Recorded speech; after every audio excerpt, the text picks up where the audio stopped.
Hello everyone, welcome back to this video. So in this video we are going to discuss chapter 3 matter. So in today's class we are going to discuss what is matter, characteristics of matter, characteristics of particles of matter, and then states of matter. What is matter? So can you find the objects present in this picture? So you can able to see a person, laptop, fish, water, tree, clouds.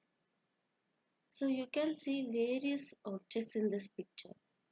So those objects you can able to see, so that can occupy space for them as well as they has particular mass. So those objects are examples for matter. So anything that occupies space and has mass is called matter. So all the things that around us are made up of matter. Next, characteristics of matter. So these two are main character of matter. It should occupy space and it has mass. So these are the two character of matter. So we can see an activity based on this character. So let us see the first, to demonstrate that matter occupies space. So the materials are glass tumbler, water, stone, thread. Tie a stone with thread, fill the glass tumbler with water, and then drop the stone gently into the tumbler. So you can find out the water splashes out of the tumbler.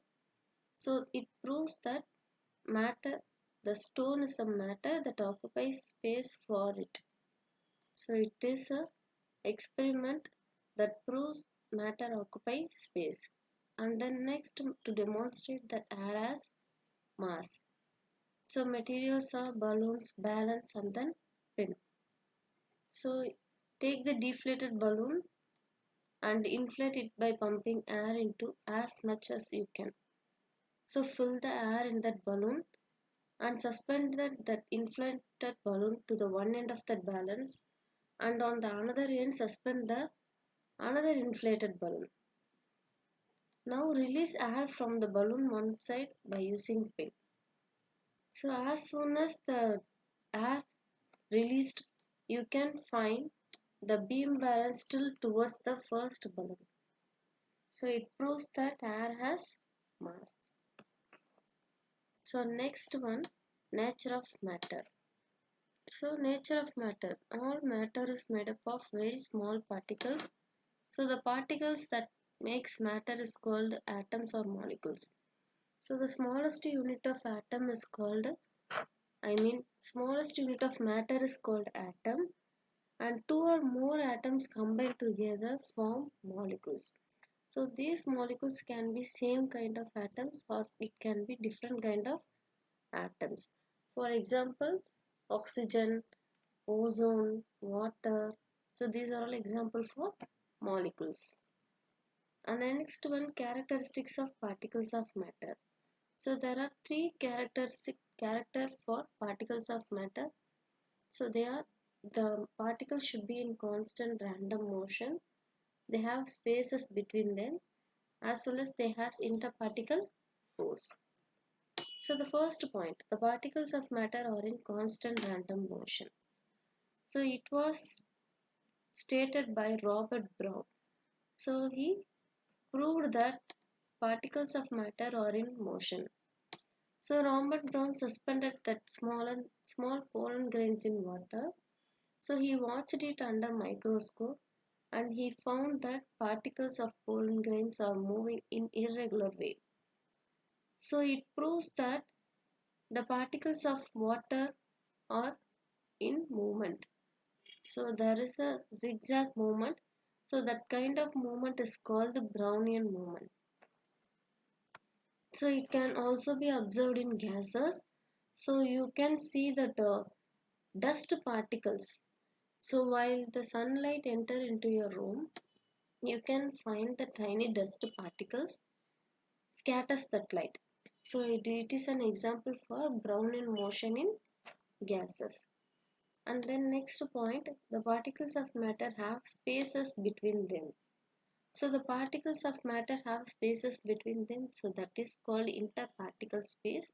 So it can be explained when we dissolve sugar in water.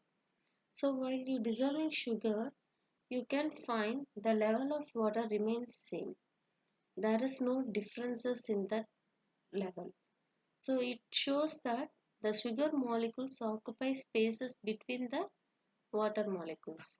So it has interparticle space. Let's see an activity. So to show the spaces between the particles of matter. So the materials are jar, pebbles, sugar.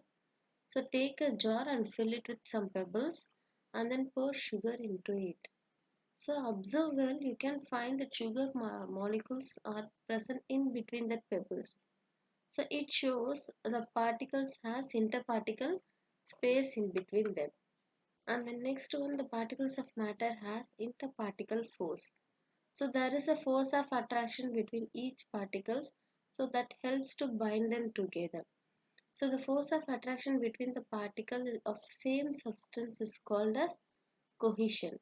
So this force of attraction differs in different kind of matter. So in general, this force hold the particles together and control their movements. So like example, you can see the rainfall. So it is followed by the interparticle force of attraction. The interparticle force of attraction will be maximum when the particles are close together.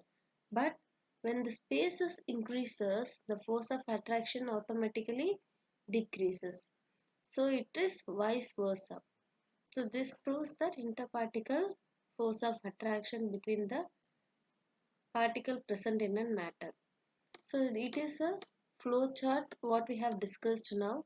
So matter occupies space and it has mass, as well as the particles of matter are in random motion. They have interparticle space in between them. They has interparticle force of attraction. And next one is states of matter. So we all know there are three states of matter: solid, liquid and gas. So it is classified based on physical properties. So these solid, liquid, gases forms of matter have different properties at different state. So for example, you can say sugar is a solid, rocks are solid, water is an example for liquid, oxygen, carbon dioxide is an example.